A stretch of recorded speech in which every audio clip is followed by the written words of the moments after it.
Hello mga mami, so ayan nga pala, nagaya nga pala sila mag-exercise sa Memorial Park. Dito yan sa Orani, Bataan.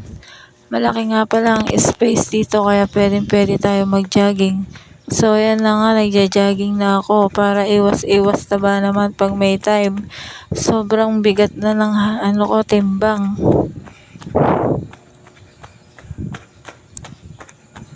Maganda sa ating katawan na mag-exercise mga mami. Ayan, nung hiningal na nga pala ako, lakad-lakad naman kami. Medyo hingal na ako dyan.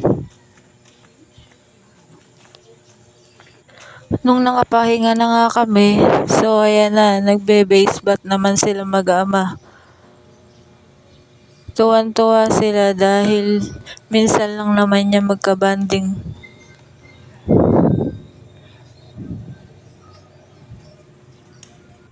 Isa-isa nga pala sila dyan na pumapalo. Ayan o. Nakita niyo tuwan-tuwa silang tatlo. Try nyo nga rin pala dito sa Memorial Park mga mami na mag-exercise para maginhawaan naman ang ating katawan na mabawasan ng